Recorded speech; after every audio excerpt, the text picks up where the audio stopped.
Good morning, everybody, and welcome to The Advocates. My name is Al Cini, and I'm joined by my wonderful co-hosts, Mark Iorio and Lisa Manioki.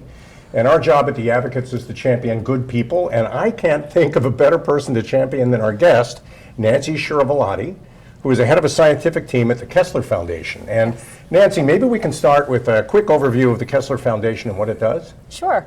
The Kessler Foundation is a nonprofit organization whose mission is to improve the lives of people with disabilities through research and through programming activities. So I am involved in the research division. And you're head of a scientific team, and I know we've had a chance to work together. Yes, and yes. a team of great people, so maybe you can talk a little bit about your role there. Sure. I am the director of the Centers for Neuropsychology and Neuroscience and Traumatic Brain Injury Research. So we're a team of about 35 to 40 people, which is made up of PhD level scientists, as well as master's level research managers and research coordinators, and then a whole team of research assistants who are typically bachelor level. Those are folks that we train to collect our data, work with patients, to help us understand what is going on in terms of cognition in people who have neurological disabilities, such as traumatic brain injury, multiple sclerosis, early dementia, those types of illnesses. Great. Nancy, what do the research programs look like? I mean, in terms of how you get them funded, how you start a program, how you start a research program, share with the audience what exactly it is, the cadence of it all. You know? Well, when I started at Kessler Foundation, I was a postdoctoral fellow, so I was fresh out of graduate school. Yeah. And I worked for John DeLuca, who was then the director of the neuropsychology laboratory. Yep. So I've worked for him now for 20 years. Wow. And our lab was 4 people. It was him, it was a research assistant, and 2 postdocs. Wow. And over the years, we grew substantially. So he won a few large grants, was able to hire more staff. He won a research training grant, which allowed him to hire more research fellows. And as time went on, the lab grew and grew and grew. I took it over in 2003, no, a little later than that, 2005. And at that point, it was just the neuropsychology and neuroscience lab. Subsequent to that, our director of TBI research left the organization, so I took over that laboratory as well. Wow.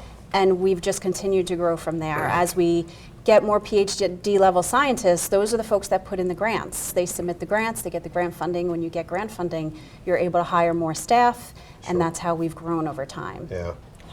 And the grants come from where typically? Where do they emanate from? A great deal of our funding is federal. So National Institutes of Health, the National Institute for Disability, Independent Living and Rehabilitation Research, Okay. as well as the Department of Defense. So those are really big, those are the really big federal funders that we apply to. Some of our funding is also state funding. New Jersey has an excellent infrastructure for funding TBI research, as well as funding spinal cord injury research through the New Jersey Commission on Traumatic Brain Injury Research and the New Jersey Commission on Spinal Cord Injury Research. So some of our funding is state. And then we also have private funding. So for MS research, we will very often submit to the National Multiple Sclerosis Society, and they fund a great deal of our research. Okay. We will also submit to smaller private organizations like the Hearst Foundation. They fund one of our research fellowships. The New Jersey Health Foundation funds some of our smaller pilot work. And that's actually, the smaller pilot work is really important because that's how we get the pilot data to be able to get these larger grants. Sure. So the whole process, when you have a research study, it starts with an idea. And that idea needs to be supported. The NIH isn't going to give me $1 million because I have a great idea. Sure.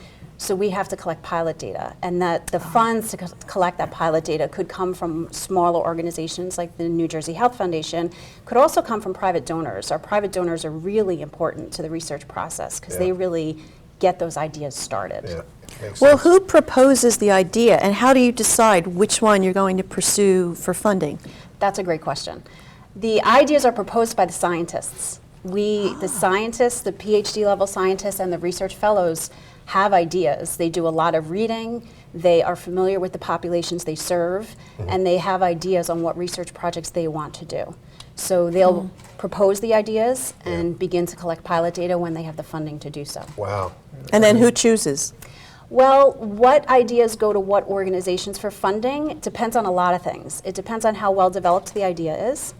It depends on how strong the pilot data is supporting the idea, because we need to show that there's actually some legitimacy behind this idea. Sure. And it also depends on the funding organization. So different funding organizations fund different types of research. Okay.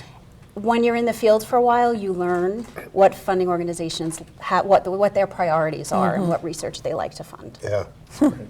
When we talked during the interview, the pre-interview for the program, we talked about the miracles that you perform, because that's the most visible aspect of the Kessler Foundation. But the truth is, a miracle is just something we don't understand. It's Right. an amazing thing.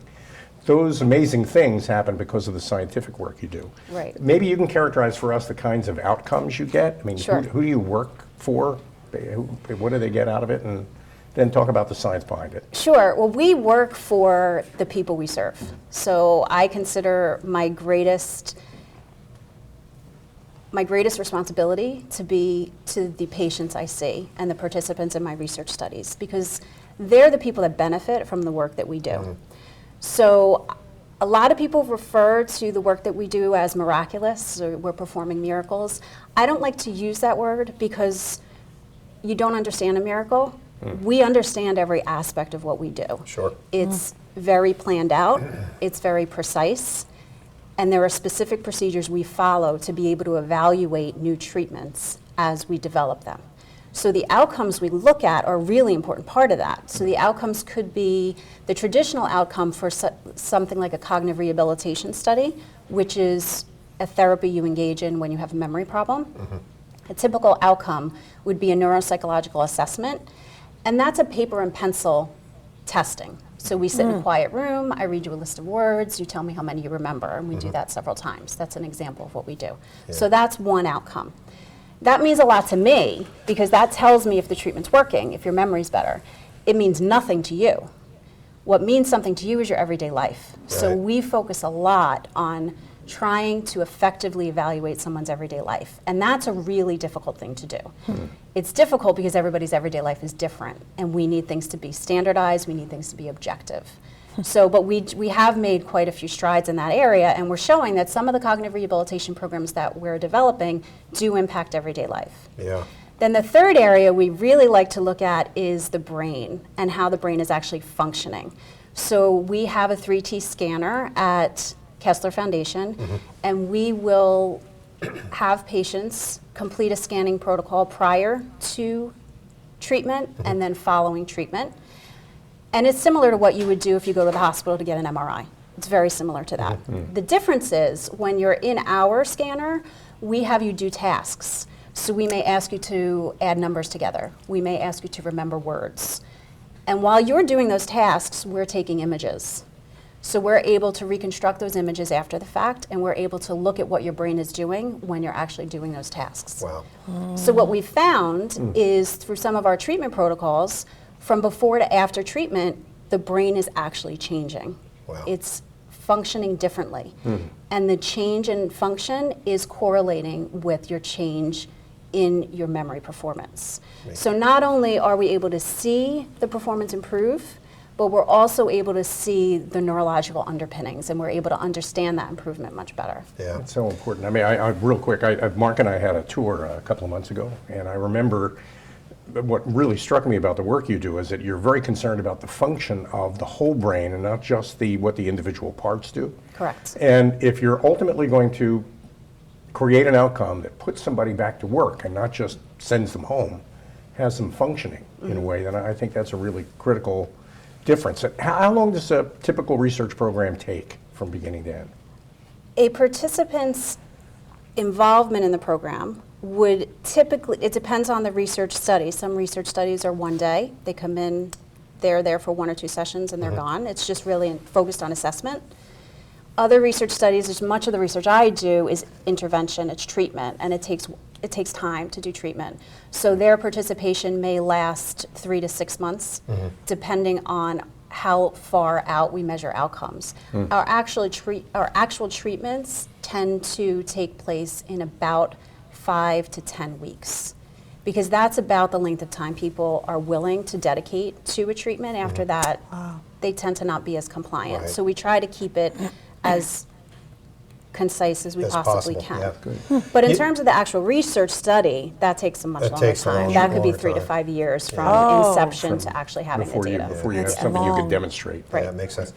You know, the premise of the advocates, Nancy, is people helping people. I mean, we are looking for people and organizations that have really made a big difference in people's lives, and you're certainly doing that at Kessler Foundation. But I wanted to ask you, you know, in your years there, what are the biggest advancements you have seen in terms of,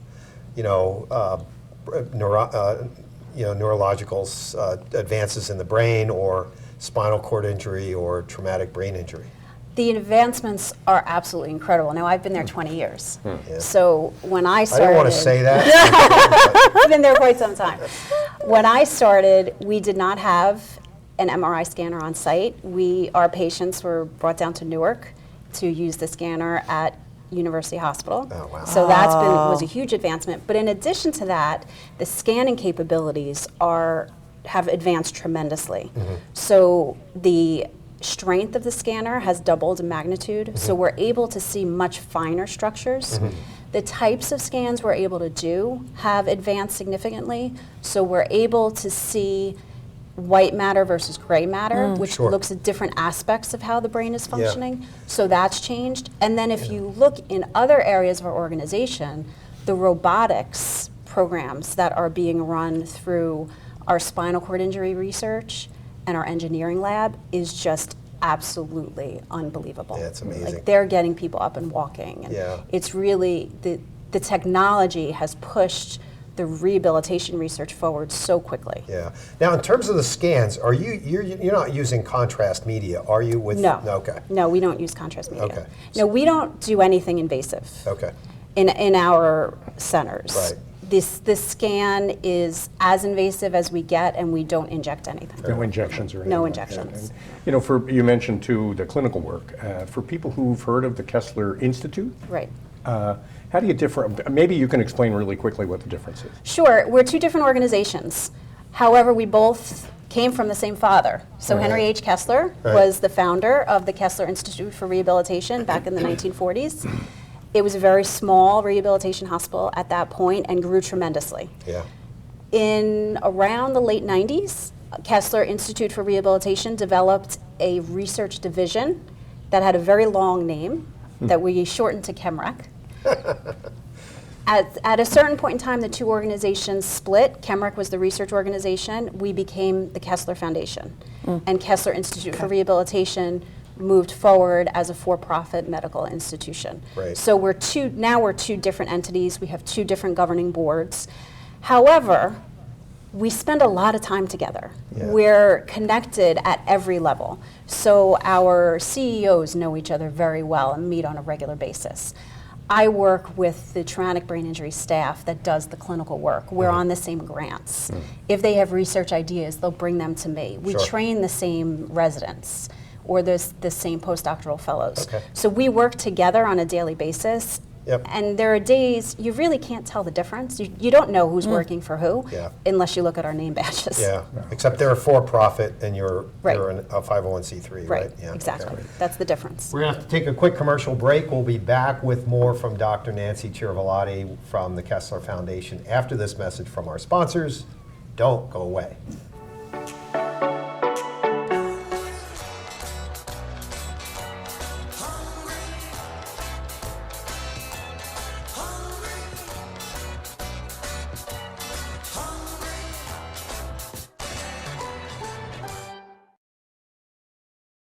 We're Dr. Mark and Liz from Marriage Matters, a show that inspires, instills hope, and empowers couples to weather the stresses of married life. Join us each week to hear how couples, real couples like you, have overcome challenges that were hurting their marriages, as well as getting expert advice on ways to nurture a happy and healthy relationship. Tune in Fridays at 4:30 p.m. and Thursdays at 9 a.m. on RVN TV. The new Kentucky Fried Chicken Sandwich with brioche buns, mayo, pickles, and a quarter-pound filet as far as the eye can see. Get comfy, it's gonna be a while. This thing's huge. Get the new Kentucky Fried Chicken Sandwich for just $3.99. It's finger-licking good. Have you heard? Join me, Heather Darling, weekly for a different spin on politics, business, law, and other key issues you will not want to miss right here on RVN TV. Research is the key to how to lead into the future. I feel like being a nurse and having a medical background, I mean, I can come up with all the medications, but in an everyday lifestyle, I think learning how to deal with everyday problems is a big key. So I think Kessler Foundation is on the right track for doing that. That's why I participate in all the studies. And even though I don't always get the data back, or we don't get a letter written out what the research found right away, by participating in the studies, I'm learning techniques that I apply to my life. Forgetting things lately?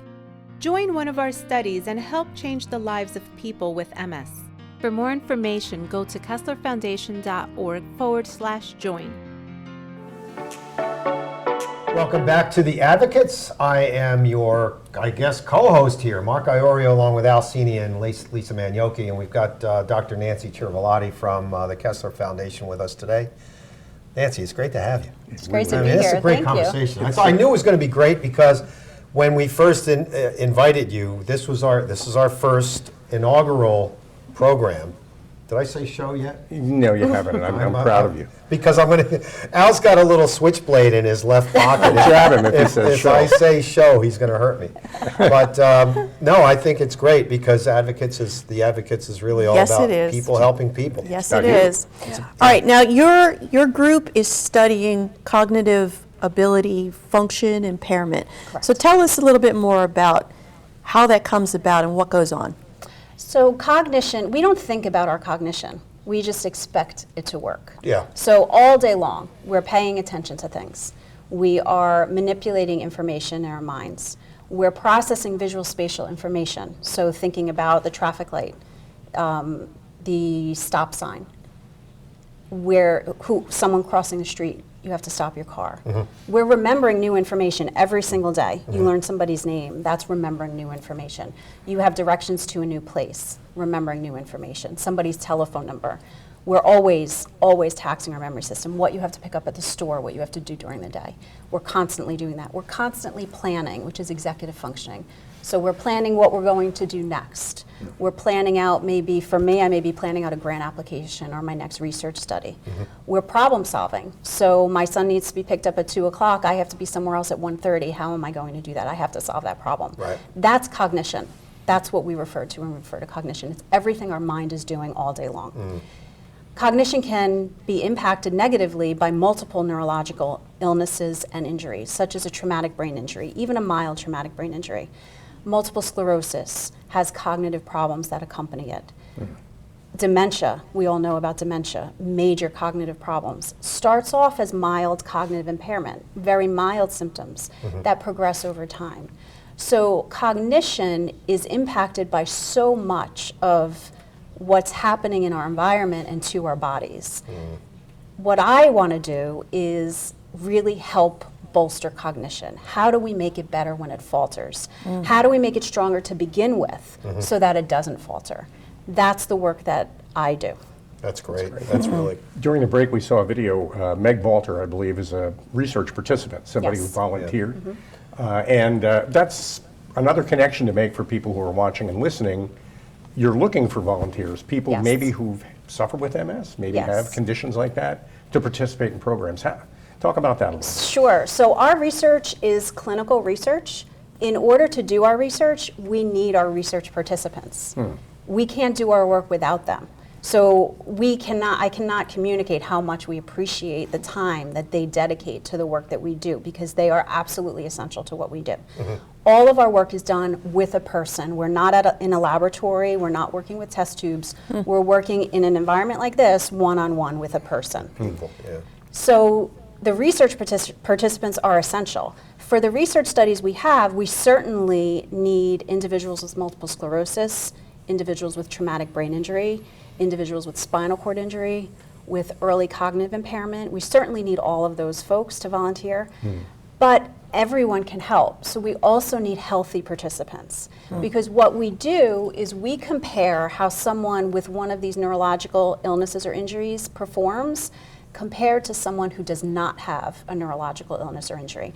And that's how we can tell where the brain is faltering or where we can bolster cognitive activity. So anyone can really help, even healthy individuals. And really quickly, anybody can volunteer from anywhere. You don't have to be physically located in North Jersey. Correct. Thanks to COVID, there were some positives from our pandemic. Thanks to COVID, many of our research studies are actually remote. So people from different areas, we do things over the computer now. We do a lot over the telephone and a lot over Zoom. So we can enroll people in our studies from all different areas. There are some research studies where you physically have to come to Kessler Foundation to participate or to participate in aspects of it, but we do reimburse for transportation whenever possible. Importantly, we also give stipends to folks for their time when they participate in our research studies, so we like to give them a little something to say thank you. Okay, great. Yeah, we're going to have to get more of that information at the end of the program, Nancy, where people can sign up and, you know, participate at will. But I'm always fascinated by doctors who come in, talk about their career path. And you did your undergraduate studies at Muhlenberg, right? And you had your BA, I guess, in BS in BA in psychology. BA in psychology. Right. At what point in that career path did you decide that you really wanted to work on the brain? It was a development. So when I was at Muhlenberg, I was always very interested in the human brain. Yeah. I was also very interested in psychology and psychological processing. When I was focused in psychology, I really focused on the more brain aspects, the neurological aspects of psychology, like sensation and perception and those types of topic areas. Sure. That developed into a desire to be a clinical neuropsychologist. So I did my PhD training at Hahnemann University in Philadelphia. Sure. And that is where I really developed an appreciation for research. So when you're doing your PhD training, you have to do research. That's part of a PhD as a dissertation. Yeah. And you learn a lot through that. And I really liked it, but I felt like I didn't have enough knowledge to be able to do it on my own. So although I did want to do clinical work in the end, I always wanted to work one-on-one with patients in a hospital setting. Yeah. I wanted to get postgraduate training in research. So that's when I went to the Kessler Foundation. And I did a 2-year postdoctoral training fellowship, which we still have today. Sure. And I learned about the ins and outs of research, and I loved it. It really fit who I am because I am a very detail-oriented person. My sons would call me a perfectionist, which can be annoying at times. So I really like details, and research is all about the details. You need to be very precise in what you propose. You need to be very precise in the words you choose when you write a grant and when you write a publication. Sure. You need to be very careful about the data analysis that you do. So it's all about detail. But at the same time, I can be very idealistic, and I can dream, and I always believe that we can be better than we are. So merging those two different aspects of my personality can be challenging, but research does that because we think of the big picture. We're always thinking of the next innovation. So how do we make the lives of these people better? Sure. And that's the big picture. That's the big dream, and that's what we're moving toward. So I kind of take those. Research is ideal for me because it takes those two aspects of my personality and it makes the most of both of them. But if you didn't dream, baby. if you didn't dream, then you'd be looking at fixed data that would go nowhere. So that sounds like a perfect blend of traits for what you do. Absolutely, and it's the dream that moves us forward, right? And speaking of moving forward, what we know about the brain has changed and evolved in rapid ways over the years. And before the thought that somebody gets bonked on the head and that part of their brain is gone forever and that it's hopeless. But you said earlier that you can actually see the brain change. Right.